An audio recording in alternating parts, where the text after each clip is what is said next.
મિત્રો, બિહાર વિધાનસભાની ચૂંટણીના પરિણામો શુક્રવારે જાહેર થયા છે.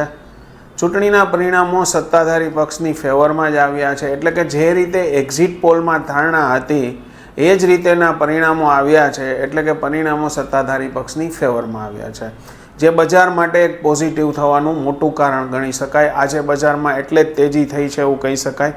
બીજી બાજુ ભારતે રશિયાથી ક્રૂડની ખરીદી બંધ કરી છે. ભારત રશિયા પાસેથી ક્રૂડ બંધ કરશે લેવાનું, તો અમેરિકા દ્વારા એવું કહેવામાં આવ્યું છે કે જે 25% જે એડિશનલ ટેરિફ એટલે કે જે પેનલ્ટી લગાવવામાં આવી છે એ દૂર કરવામાં આવશે. એટલે એ ટ્રેડ ડીલ પણ ટૂંક સમયમાં આપણને ફાઇનલ થતી જોવા મળી રહી છે. ટૂંક સમયમાં જો આ ડીલ ફાઇનલ થઈ જશે તો નવી તેજી થશે, નવા હાઈ થશે, સેન્સેક્સ નિફ્ટીમાં નવા હાઈ જોવા મળશે. બીજી બાજુ પ્રાઇમરી માર્કેટ પણ સુધરતું જાય છે, પ્રીમિયમો પણ સારા થઈ રહ્યા છે, લિસ્ટિંગ સારા થઈ રહ્યા છે. એટલે એવું કહી શકાય કે કદાચ નજીકના ભવિષ્યમાં સેન્સેક્સ નિફ્ટીમાં મોટી તેજી જોવા મળે.